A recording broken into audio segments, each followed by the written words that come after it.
L'État français, en fait, il faut bien comprendre que, il n'est plus politique.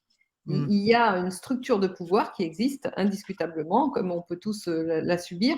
Néanmoins, cette structure de pouvoir ne peut pas être qualifiée d'État au sens politique du terme parce que, les acteurs en place sont des marionnettes, qui ne prennent pas, des décisions de façon autonome, mais qui relaient les décisions prises par le pouvoir économique qui est caché en raison en particulier de Mmh. l'anonymat des capitaux.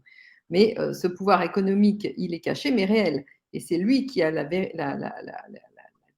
capacité décisionnaire lui appartient intégralement.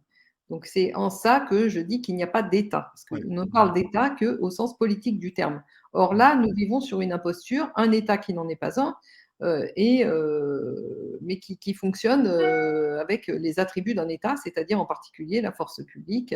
Mais Mmh. simplement, cette force publique a été dévoyée, elle a été captée et détournée au profit d'intérêts particuliers et non pas au profit de l'intérêt général que représente et qui est chargé de défendre un État. Voilà. Mmh.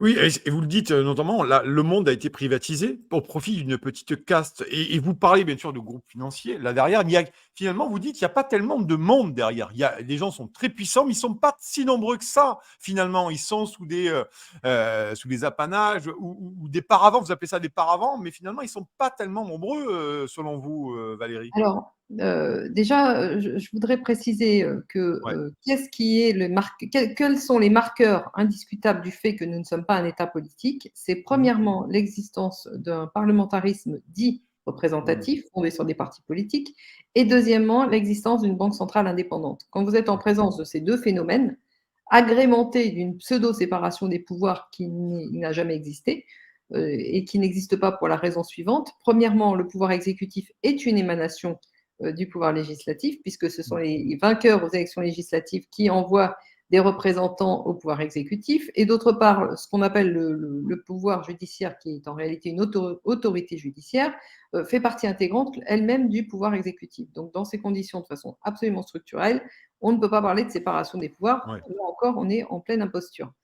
Donc Mmh. ça, c'est, les raisons, fondamentales, les raisons institutionnelles et les raisons, structurelles, intangibles, qui font que nous ne sommes pas dans un État au sens politique du terme. Mmh. Alors ensuite, vous abordez le sujet, Mmh. des véritables décisionnaires, qui ont capté la dimension politique, de la structure, en place.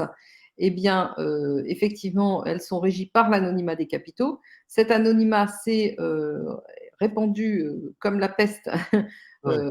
qui est était déjà il existe, il a plusieurs formes cet anonymat, mais en particulier la forme la plus évidente aujourd'hui, c'est celle représentée par les trusts anonymes et qui permet une circulation, massive, transfrontalière, des capitaux via les paradis, artificiels, les paradis Mmh. fiscaux. Donc cet anonymat des capitaux, permet de répondre en partie à votre réponse par voie de déduction puisque Ouais. effectivement, comme ils sont anonymes, on ne sait pas exactement, on a beaucoup de mal à savoir qui précisément se cache derrière ces instances décisionnaires. Mmh.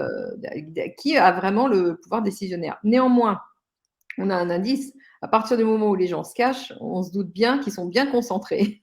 Oui, Et oui. d'autre part, il y a quand même, quand on reprend le fil de l'histoire économique depuis le 19e siècle et depuis même la fin du 18e siècle, depuis la Révolution française, eh bien, on se rend compte qu'il y a quand même des noms qui reviennent de façon récurrente et pas seulement évidemment en France, Mmh. puisque on parle là de capacités financières transnationales. Donc, ce Ouais. sont des capitaux qui sont globalisés, qui sont concentrés, qui sont chez eux dans tous les paradis fiscaux de la planète et qui ont capté le pouvoir politique dans les structures étatiques que j'ai décrites tout à l'heure, via le parlementarisme représentatif en finançant les partis politiques et Mmh. via la Banque centrale indépendante.